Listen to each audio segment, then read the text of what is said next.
the main thing is that Alex's studio is like the hub of like all of the creation type of stuff. So like we'll try writing music on my little dinky setup in Arizona, and it's just like it does not work at all. Like 2 button heads. It's like so you need to take more trips to France. Right. Well, yes. Yeah. Alex is like, yeah, he does. You're listening to OurSpace with Matt Vettese. Welcome to OurSpace with Matt Vettese. This is a show for millennials, some Gen Z and Gen X as well, that grew up listening to emo, pop punk, and all sorts of music under the alternative umbrella. You know, the kind of stuff that got us bullied in high school for listening to it. It's a show that allows us to connect with the bands that we grew up loving and, of course, discover new music in the same spirit of MySpace. But this isn't MySpace. This is OurSpace, and OurSpace is now powered by elderemo.com. They want to do the same thing, except they want you to do it in style with a bunch of awesome t-shirts, hoodies, and more. Whether you're heading to Warped Tour or waiting for your next show, they've got you covered with early 2000s peak scene lore t-shirts, some kitty shirts, really cute one that says Stink 182, and even stuff for your furry friends, like a little bandana that says Motion Kitty Soundtrack. Plus, if you head over to elderemo.com now and use the code OurSpace, you'll get 15% off your next order. Link's going to be in the description of this episode as well. Hello, and thanks for putting on another episode of OurSpace with Matt Vettese. I'm obviously Matt Vettese.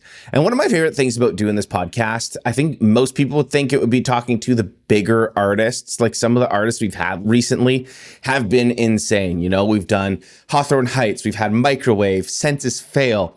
So many big artists that I grew up loving, currently love.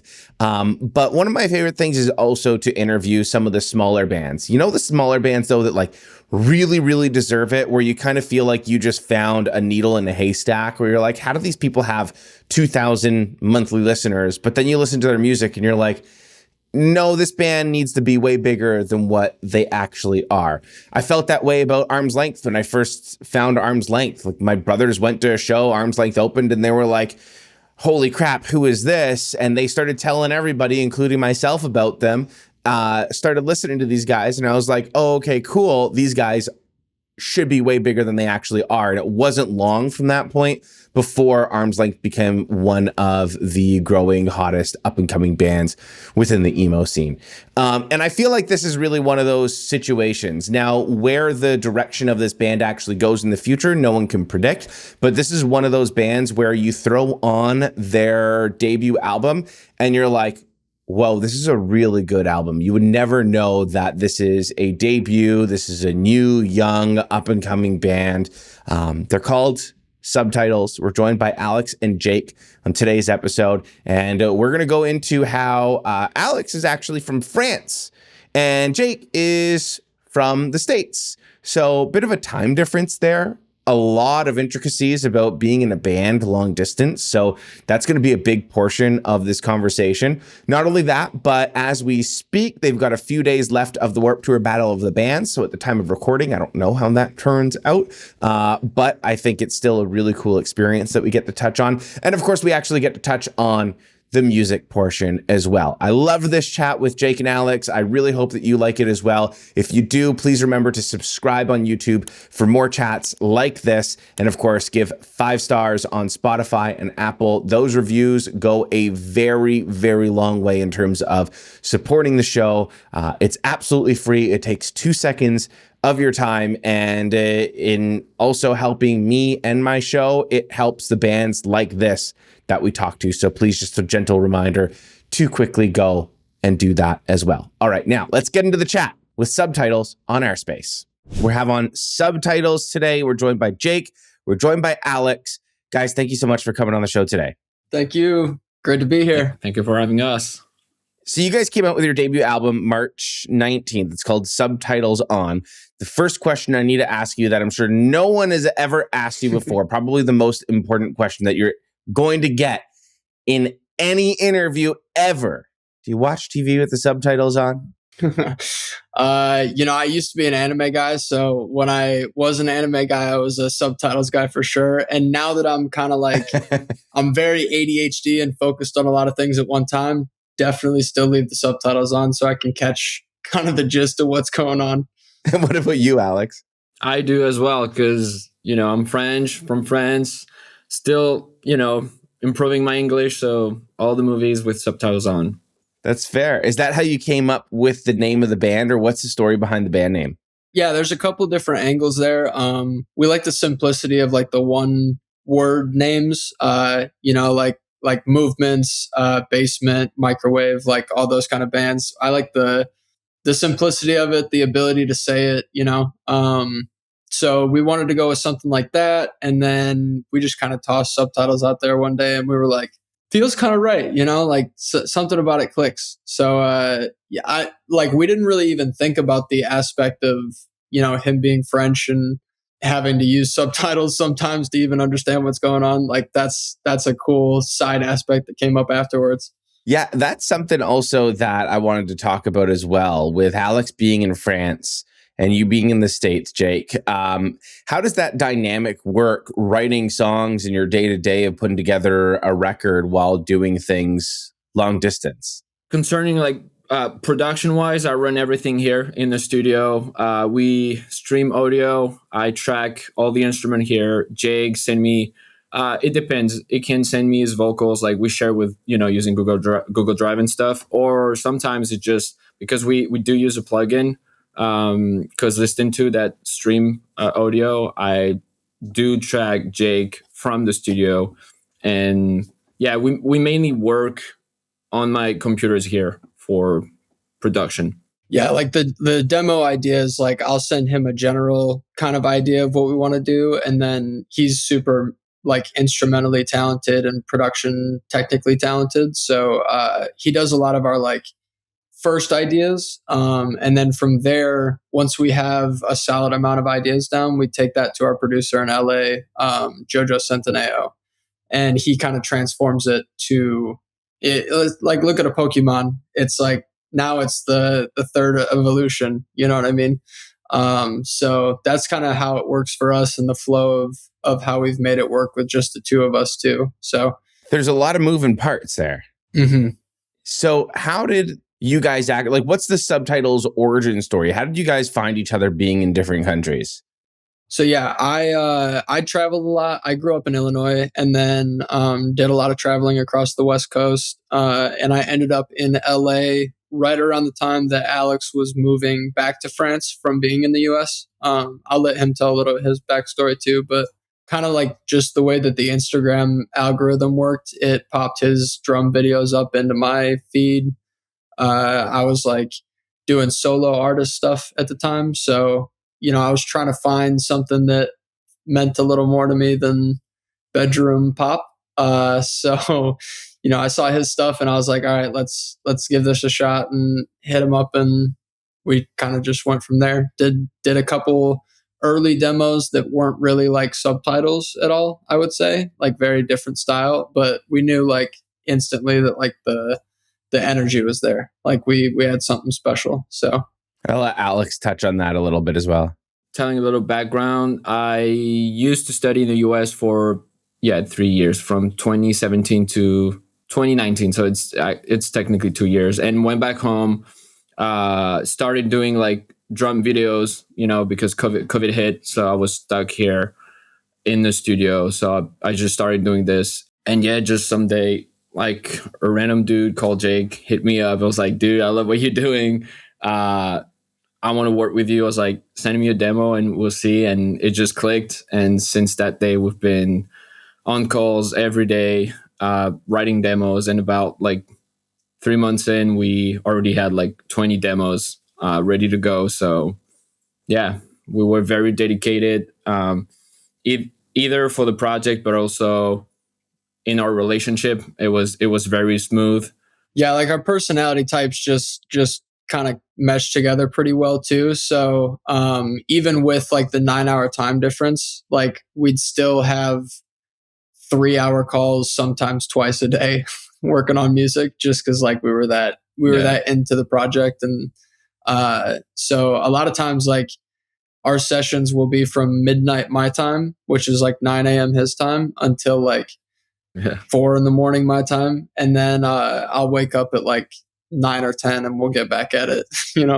So That sounds like it is. Obviously, you guys love it so much that you're doing it, but it sounds like it's also a lot at the same time for someone that may not necessarily be in that situation.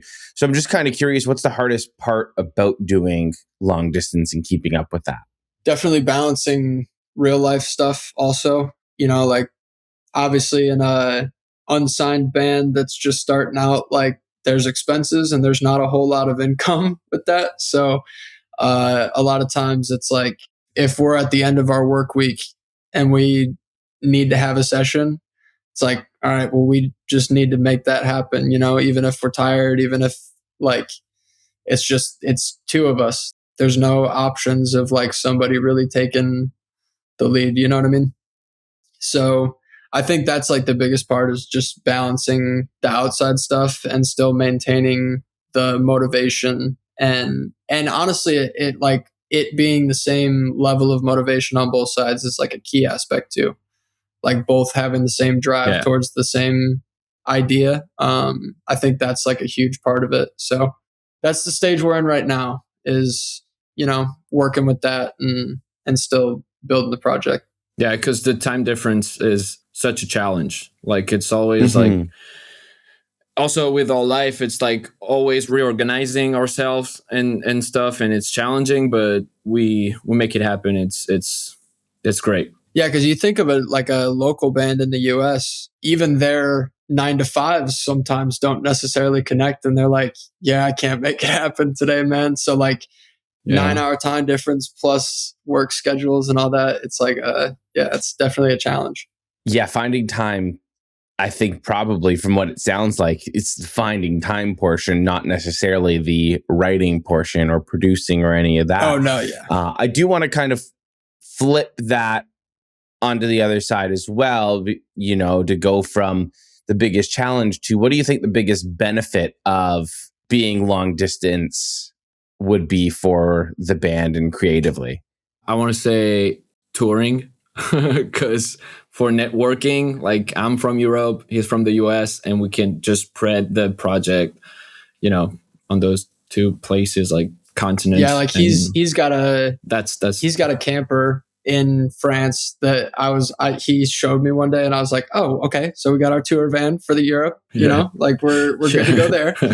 No rental costs on that. So, like I think that's definitely a big benefit. But I think too, not having as much access to each other makes it easier for us to focus in and like really get stuff done when we need to. Cause it's like we only have this much time, and it's like this is crucial for the project for us to make the best use of that. So I think it helps us to be consistent and grow. Whereas like if we were together, it might be more like, you want to just game tonight? Like we could order pizza and kick it or something like that. Like it's, you kind of touched a little bit on the touring side, and that was actually something that I wanted to touch on as well, is being so far away, someone has to go to another continent to, do the touring portion. So how many shows have you played together?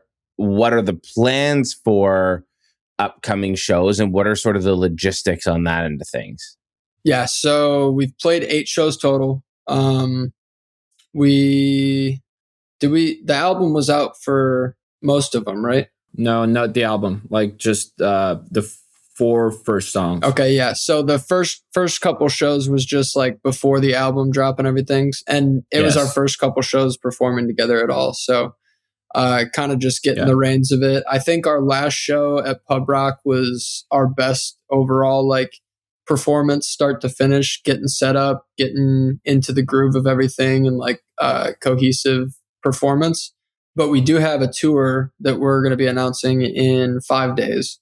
Is it going to be an American tour or is it a European tour? Yeah, it's going to be an American tour. We're going to do West Coast for this tour. And then I think our plan is to probably hit like Midwest and East Coast next year. And then 2028, we'll take it across the pond and have some fun in Europe. But yeah, that's the plan right now. and kind of where we're at overall. Logistically, it is definitely tough because obviously not being together, we don't get to rehearse. We don't get to have that like crucial, I think, pretty crucial time of getting a performance set up. But again, when it's just the two of us and we only have a limited amount of time, I feel like we're able to get everything done. And like both sides too, he's super technically talented. So like the backtracks, the having everything set up on stage and like telling the sound guy what we need and everything, like all of that's super taken care of by him. And then I take care of like a lot of the other, like social media stuff, talking to people, building connections, all that kind of stuff. So I feel like it's just a very good yin and yang of each being able to contribute in our own way. It sounds like you guys have really figured out the long distance portion of it, which kudos to you, because long distance isn't easy for whether it's a relationship or for a band. Do you think that it's getting easier though for bands to do something like this and to do long distance collaborations because of technology and all of that? 100%. Yeah. 100%. You want to talk about that? I mean, yeah, as I said, now we have plugins. Everybody can have a home studio, like, if they can afford it, of course, because it's not cheap.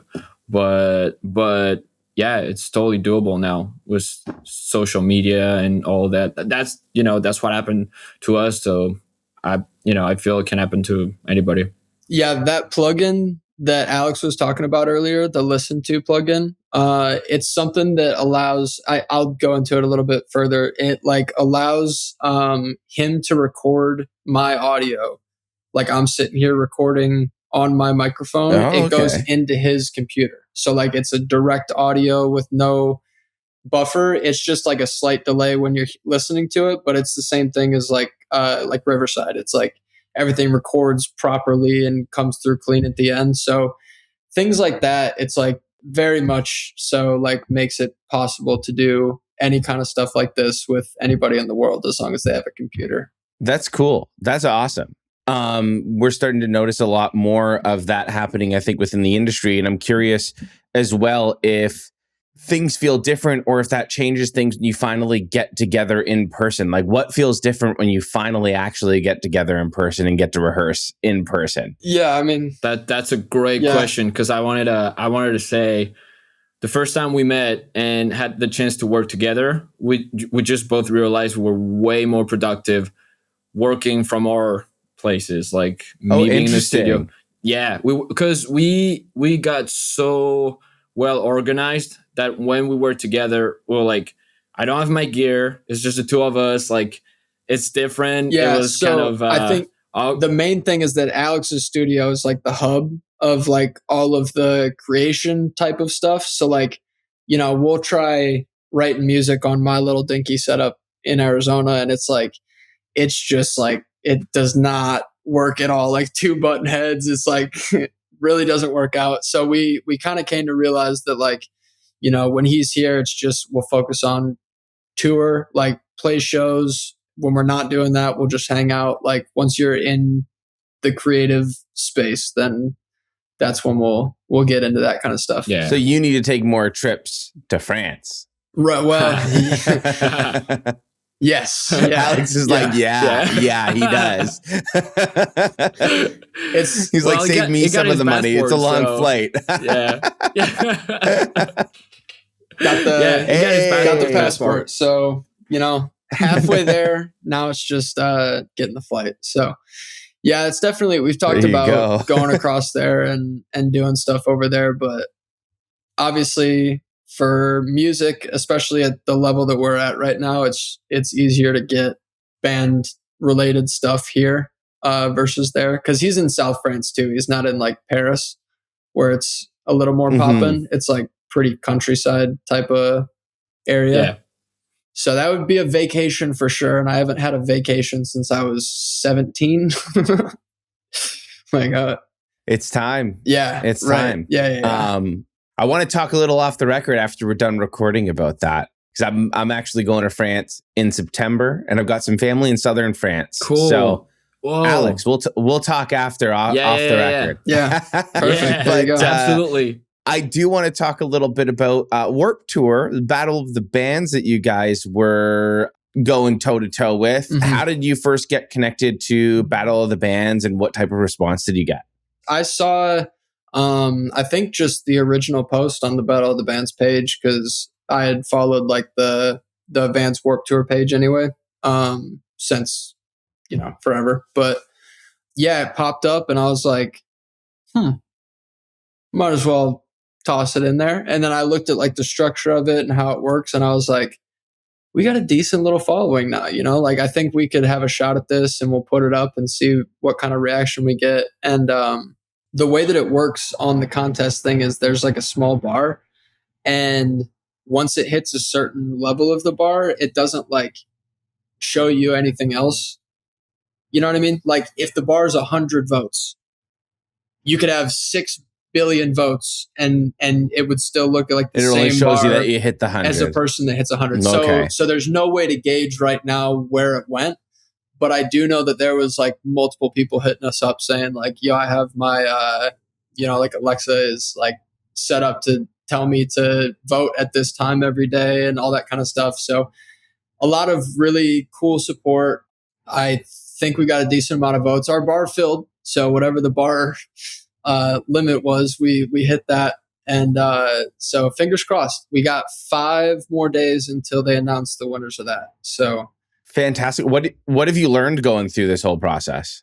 Just that like reaching out to people and like making connections is an important part of being a band, especially nowadays. Like I think a large part of kind of the traction that we've gotten is the personal relationships that we kind of build with people that truly support us and like show love on everything. And they show it back, obviously, because it was pretty quick that the bar filled up. So, it was really cool to see people sharing it around and just telling us every day that they're voting. So that's awesome. And you know what? That is a very good point. And I think that's a good point for bands. It's a good point for other podcasters. Like, I think a big reason, a lot of people ask me how I get some of my larger guests. Everybody wants to know that end of things. But I think it's just like over time, I've built the trust, and I've done it with people that I've built relationships with. So now when you've built relationships with people, then they'll come to you afterwards. Right. So it's not really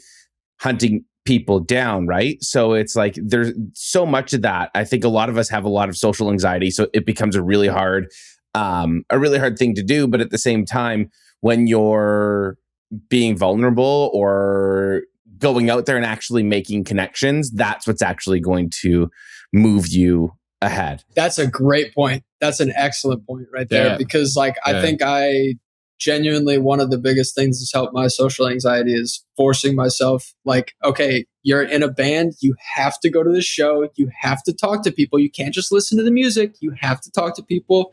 You have to put yourself out there. Like all of that kind of stuff has helped me. And, nowadays we got to do content and stuff like that too. So like, I feel like all of these side things benefit the main parts of the band too. It's like side benefits. Yeah. And the more you do it, the easier it's going to get, right? It's funny that you said that, but like 100%. I'm going to go to the show and like I need to talk to people. I feel like every now and then you can probably just kind of lay low, but for the most part, I think you should be doing it. Like I kind of feel a little bit guilty that I went to the Kerosene Heights show last night and I didn't really talk to anybody besides like the promoter, but I just kind of took in the music. It was fantastic. Kerosene Heights. Like their album that they dropped last year is so good. It was such an awesome show. They put on such an amazing show. Like listening to them live, I was like, oh, this is a freaking arena band and I'm seeing them in a little bar. Yeah. Like it was super cool that way. Like they're super, super big when it comes to putting on a live show. Like their presence, their sound, everything seems and feels very big. Yeah. And larger than life. So, but I mean, it was one of those things. I made an Instagram post today and I had them comment like, oh my God, you were at the show. You should have said something. And I'm like, yeah, I know. But like, I saw you and you were enjoying the show and like, then you were busy. And I was like, I didn't want to be a bother. And also at the same time, I was just kind of like, I'm just going to chill, have a beer and watch some music tonight and then go home.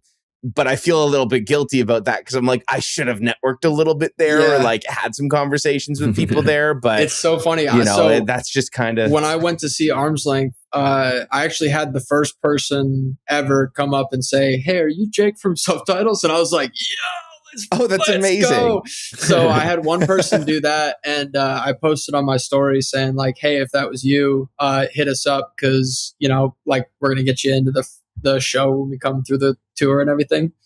And two other people hit me up and they were like, "Yo, we saw you at the show, but we didn't think that it was like you at the show. We just thought that it was a random person wearing your hat." And I was like, "Okay, cool. That's pretty neat." But I felt the same way. I was like, I'm not directly talking to anybody tonight because I'm here to see Arm's Length. I'm not here to network. But I did end up talking to the guys from Super Sometimes.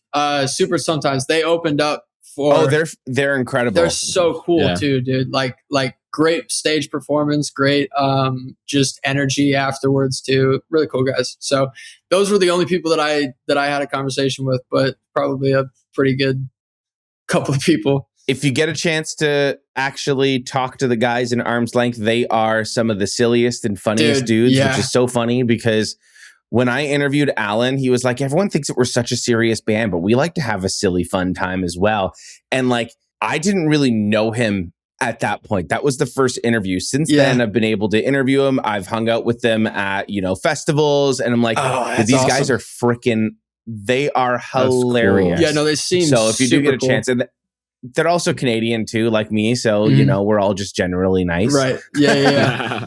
Yeah, no, I think there was a moment when he had to call somebody out in the crowd or something, but he did it in like such a nice way. And everybody was like, "Oh, hey," like, this is so sweet there, eh? Like, guys, let's not upset the Canadians, eh? Yeah. I want to talk a little bit about this album that you dropped earlier this year, Subtitles On. What did you want to say? This is your debut album. So what was the intention for this album? What did you want to say about the band and with this record? So yeah, this was, it's our debut album. We wanted to kind of set the staple sound and quality of like what you can expect from us, and start to build kind of like a world inside of Subtitles and let people come into that. I think we have a lot of different ideas and different styles that we're going to explore too. But I think that this album from start to finish overall kind of encapsulates like Subtitles as a whole, Was there a point where the album felt like it really clicked as you were writing songs? And it was like, hey, this is actually the moment where we're like, yeah, we're really on to something?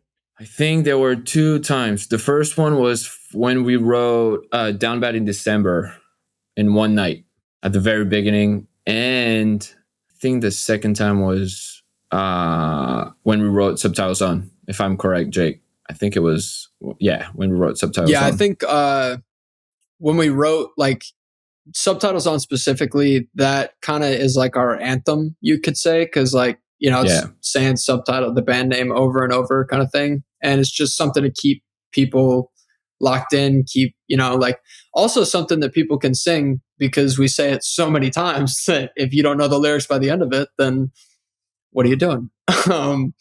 So I think like once we wrote that and came up with the idea of the album Subtitles On and the concept behind the album name too, like having it being like the subtitles are opening up, like this is the start of the subtitles kind of thing.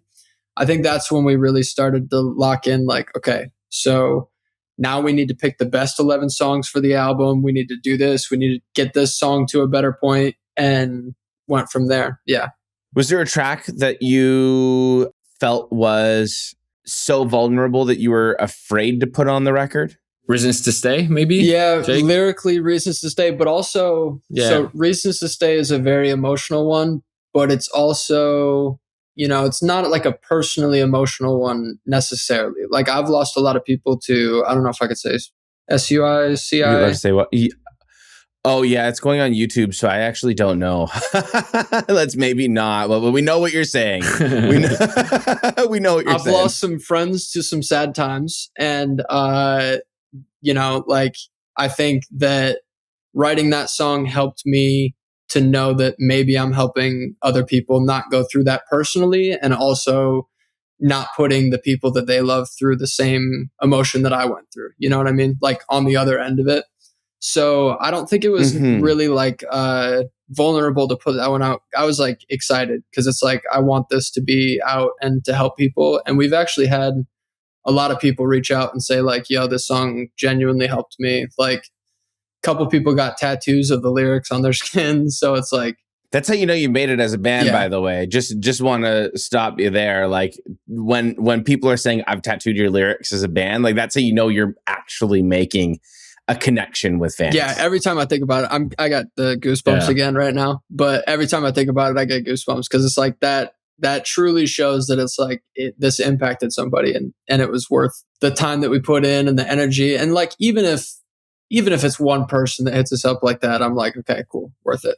I wanted to actually ask if there's any lyrics that are connecting with fans in a way that you didn't expect, but I feel like you kind of gave me that answer right there. Yeah. So Reasons to Stay was one of the singles before the album though, so it had a lot more time to get like some spotlight on it. I think some of the newer songs, like Used You is kind of popping and was surprising a little bit because we looked at like Used You, Kama Sutra. Those were kind of like lower on our totem pole of what we thought was going to hit. And then people are... Oh, and Clean. Yeah, Clean. Well, Clean... Yeah. So Clean is about substance abuse. And... like, I love that...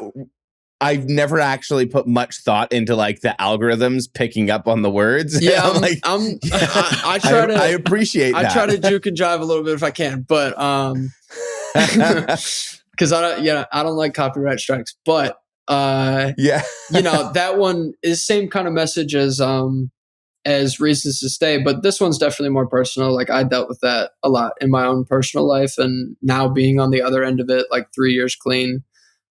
That song means a lot to me just because it's like, it's a good message to have out there for people. It's something that people can get, like, you can't really get mad at like that kind of overall message. So I think those two specifically felt really good to put out, but yeah, Clean's been really popping. I think for those reasons, because it connects with people so much.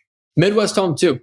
Like people from the Midwest are hitting us up and being like, oh yeah, I didn't even know you were from the Midwest. It's a perfect opener. Speaking of song selections, do both of you have a favorite song on the record? Alex, It'll make you pick a favorite kid. Yeah. Oh yeah. Mine is Used You, which wasn't at first, but after recording the drums with Neil at the studio, we were working, like I try to put as many references and inspiration as possible from Blink-182 to 30 Seconds to Mars. And at the end overall, just listening to the drums, I was like, yeah, that's definitely the one I like the most. And yeah, I just like the energy, the colors, like the emotions in that song. And yeah, Used To is definitely my favorite one.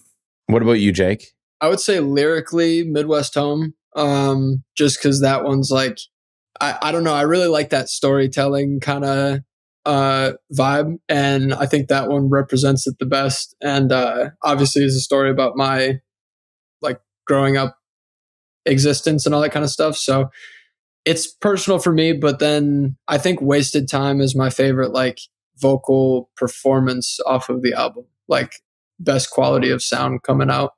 Just because I really kind of pushed it a little bit and got outside of the comfort zone. So absolutely. I think both of them are great choices. And for those people that haven't heard the album, what song do you think that they should start with if they've never heard Subtitles before? I'd say Funny, because I think that one is the best middle point of like, Alex is more on the pop punk side, and like traditional pop punk. Sum 41, Blink 182, Green Day. And then I lean more in like the emo direction of like Hawthorne Heights, Arm's Length, Basement, like all those kind of grungier sounds. So I think that one, you know, it's got that breakdown at the end that really feels like the emo breakdown side, and then also has like a, you know, an emo tone throughout the whole thing vocally, but it's got that pop punk feel too. So I think that one's like the best middle point, I would say, to represent us. Yeah, I agree.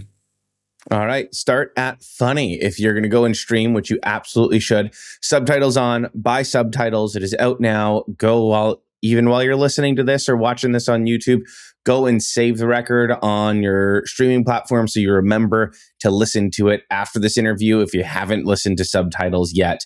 And then, guys, one of the things that we do each and every single episode is we ask, who is your favorite underrated or up-and-coming artist right now, as this podcast is about sharing music? Alex, you go first because I want to think on it. No, go for it. No, you go first. I need to think. I'm going to just, while you guys look that up, I'm actually going to, this is one of the first times, besides when artists have asked me and put me on the spot, I'm going to shout out a couple of bands that I've recently found or really like, while you guys pull up yours. One band, actually, I was scrolling through Instagram like a couple of days ago.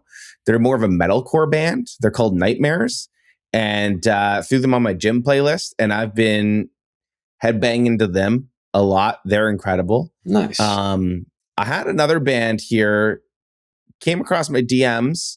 They're working with a label in Toronto.